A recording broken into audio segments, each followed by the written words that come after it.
Yang kedua teman-teman kiat untuk menambah rezeki adalah infak, sedekah. Harus kita ubah nih satu kaidah kapitalis yang mengatakan menabung pangkal kaya. Maaf teman-teman yang suka nabung nih. Bukan saya larang nabung, bukan. Tapi dalam Islam bukan menabung pangkal kaya, tapi sedekah pangkal kaya.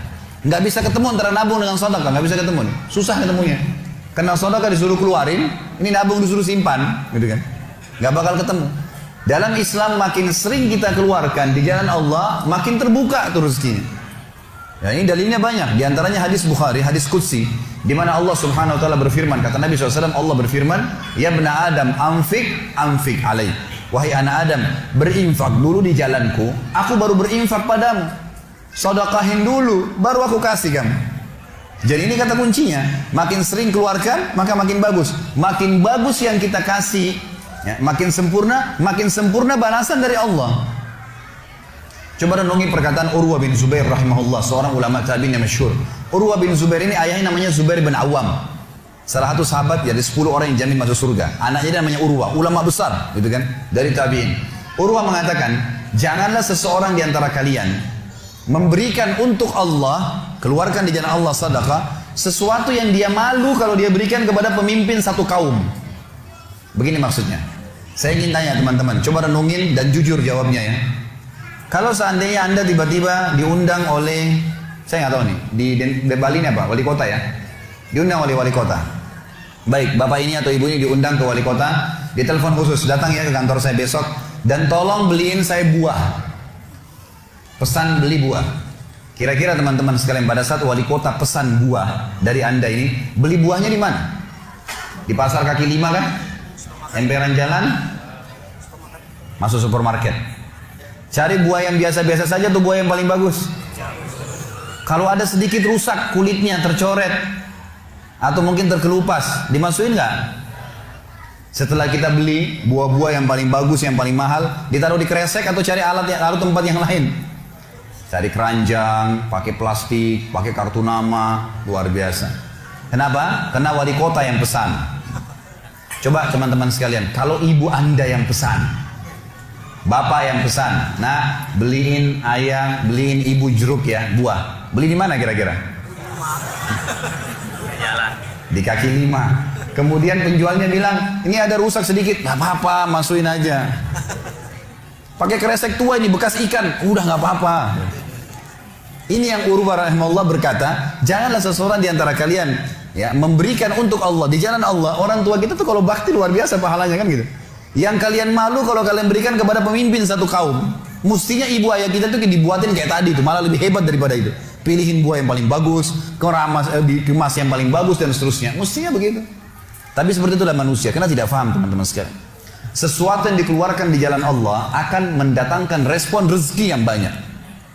Ini satu hal yang harus digarisbawahi, dan akan saya bacakan banyak sekali dalil berhubungan dengan masalah itu, di mana Allah Subhanahu wa taala menyuruh kita keluarkan. Ingat, makin baik kita berikan, makin baik juga respon dari Allah Subhanahu wa taala. Coba teman-teman muhasabah nih. Kalau celengan masjid lagi lewat dan Anda punya 1000 baru 1000 tua, yang mana ditaruh? 1000 tua. Kenapa 1000 tua yang ditaruh? Karena belum tahu nih, kalau saya berikan di jalan Allah, ini akan datang responnya. 1000 baru yang kita beli air mineral di luar sana, ini pemahaman yang salah. Ini yang kita mau lurusin malam ini. Mestinya teman-teman sekalian cari uang yang baru dikasih di jalan Allah, yang tua dipakai belanja. Mestinya begitu. Karena makin baik kita berikan, maka makin baik responnya. Gitu kan? Makanya kata para ulama, siapa yang memberikan sesuatu yang baik pada Allah di jalan Allah, Allah akan balas dia dengan kebaikan. Ada riwayat Bukhari yang lain teman-teman sekalian berbunyi, kata Nabi SAW dulu di zaman Bani Israel, ada 2 orang. Di zaman Bani Israel ada 2 orang. 2 orang ini bersahabat, dua-duanya punya kebun. Dua-duanya punya kebun. Kebun ini, mereka lagi nunggu hujan. Dan satu negeri itu belum turun hujan. Tiba-tiba si A sama si B.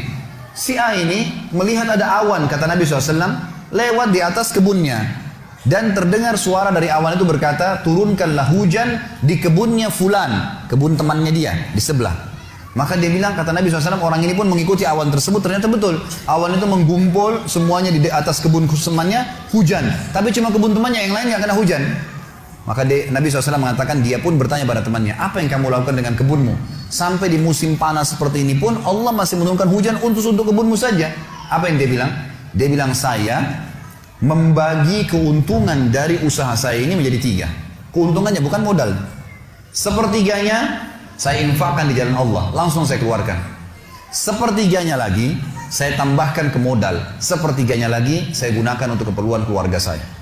Jadi ternyata teman-teman sekalian, sedekah itu betul-betul sangat luar biasa. Membuka pintu rezeki. Jadi makin dikeluarkan, makin royal, makin datang. Saya sarankan teman-teman kalau bisa ikutin ceramah saya di YouTube, ada tentang Abdurrahman bin Auf, sahabat Nabi, serial sahabat. Kita sudah membahas 9 sahabat, Abu Bakar, Umar, Uthman, Ali, Talha, Zubair.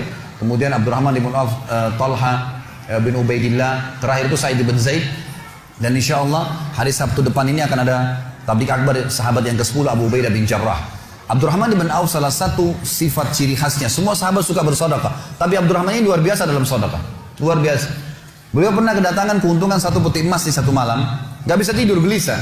Istrinya tanya, kenapa Abdurrahman? Dia bilang, saya gak bisa tidur nih. Belum pernah ada keuntungan sebesar ini. Kata istrinya, lalu apa keinginan? Dia bilang, saya ingin keluarkan jalan Allah, saya gak mau simpan di rumah saya malam ini. Ya, gak mau nabung. Kalau kita subhanallah baru untung 1 juta sudah antri sejam di bank, gitu kan. Ini nggak mau nabung, keluarin malam ini, sedekahin semua untuk fakir miskin. Gitu. Istrinya juga solehah, nggak seperti sebagian muslimah. Maaf, saya nggak singgung muslimah di belakang sana. Tapi ada orang begitu, suaminya dapat untung, sebelum disedekahin, sebelum kasih orang tuanya, sebentar dulu, jatah saya mana? Gitu. Ini enggak, istrinya mengatakan sedekahin. Ayo kita sama-sama. Dibungkuslah emas-emas itu, koin-koin emas, dirham emas itu, kemudian dibagiin, habis. Subhanallah, karena ikhlasnya mensedekahkan semua keuntungan malam itu, besok dalam riwayat saya dikatakan datang 2 peti keuntungan dengan produk yang sama. 2 peti emas dikeluarin sama Abdurrahman, 2 peti emas. Hari ketiga datang 3 peti keuntungan.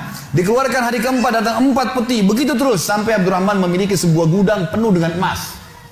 Waktu Abdurrahman radhiyallahu anhu meninggal dunia, waktu mau dibagi warisannya, itu emas-emasnya saking sudah ditumpuk-tumpuk sampai melengket satu sama yang lain. Waktu mau dipisahin, dibagi, itu harus pakai kampak. Dan yang mengkampak itu tangannya sampai memar, luka.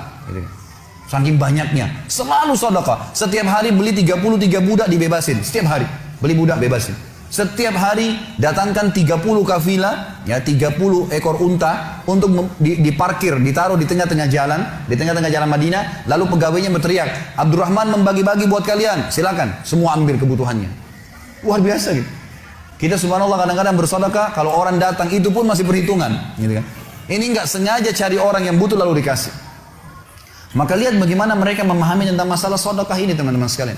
Dalam hadis yang dikatakan sedekah tutfi'u ghadabur rahman. Sedekah itu bisa meredam murkanya Allah. Keluarin, jangan ragu dengan masalah sedekah itu.